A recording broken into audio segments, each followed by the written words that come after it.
한국군으로의 전시작전 통제권 전환과 관련한 검증이 신종 코로나 바이러스 여파에 따른 연합훈련 축소 등으로 늦춰지면서 일정 차질이 불가피하다는 분석이 나오고 있습니다. 하지만 미국의 안보 전문가들은 당초 조건부 합의였던 만큼 한국군의 충분한 역량 확보가 없는 검증은 있을 수 없다면서 한국군의 미흡한 점을 보완하는 게 급선무라고 지적했습니다. 김동현 기자가 보도합니다. 미한 양국이 합의한 전시작전 통제권 전환은 조건부 합의로 3대 선제 조건 검증이 핵심입니다. 당초 미한 양국은 연합방위를 주도할 수 있는 한국군의 핵심 군사 능력 확보와 북한의 핵과 미사일 위협에 대한 한국군의 초기 필수 대응 능력 구비, 그리고 전작권 전환에 부합하는 한반도와 지역의 안보 환경 등을 선제 조건으로 제시했습니다.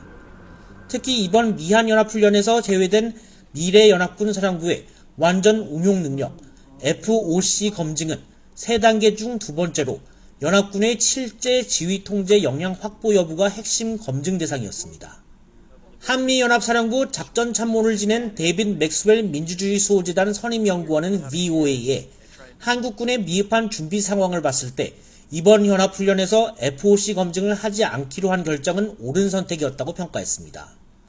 올바른 검증 평가를 위해서는 지휘수 연습 훈련 CPX를 통해 수개월 동안 한국군의 역량 보완 작업이 선행돼야 하지만 지난 봄 신종 코로나 바이러스 여파로 훈련이 취소되면서 그러지 못했다는 설명입니다.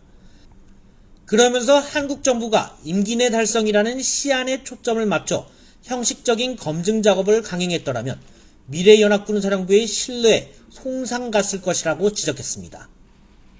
So by not conducting the certification, it really saved President Moon's administration from itself. Because either way, it would have been, undermined the legitimacy of the future CFC. 맥스웰 선임연구원은 지휘 역량과 관련한 집중 훈련을 계속 실시하면서 내년 봄 FOC 검증을 받고 내년 하반기쯤 마지막 단계인 완전 임무 수행 능력을 검증받는 방식이 있을 수 있다면서도 이는 북한의 핵과 대량 살상 무기 위협 감소와 한국의 미사일 방어 능력 등 다른 전제 조건들이 모두 부합할 때 가능한 만큼 3대 선제 조건을 모두 충족하기에는 여전히 한국의 역량이 미흡한 부분이 많다고 주장했습니다. 브루스 클링너 헤리티지 재단 선임연구원도 전현직 미군 관계자들로부터 한국군은 여전히 지휘, 통제, 통신, 컴퓨터, 정보, 정찰 등 C4ISR 분야에서 미흡하다는 평가를 들었다면서 전제 조건 충족을 위해서는 더 노력해야 한다고 지적했습니다. 그러면서 한국 정부 관계자들이 임기 내 전환을 강조하는 것 등을 비춰볼 때 양국의 본질적인 인식 차이에서 비롯했다며 미국은 강한 대북 억지력 관점에서 전작권 전환에 합의했지만 한국은 이 문제를 주권 사안으로 간주하고 있다고 진단했습니다. Moon is repeatedly, and his officials have repeatedly talked about doing it during his term, which makes it a timeline-based rather than conditions-based.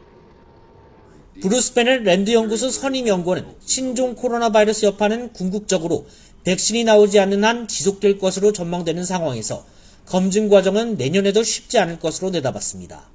그러면서 현재로서는 미 본토 증원군을 동반한 지휘 역량 검증을 위한 대규모 훈련이 불가능한 것으로 보인다며 역량 확보와 별개로 검증을 실시할 수 있는 환경 조성 문제부터 해결하는 것이 시급하다고 지적했습니다. VOA 뉴스 김동현입니다.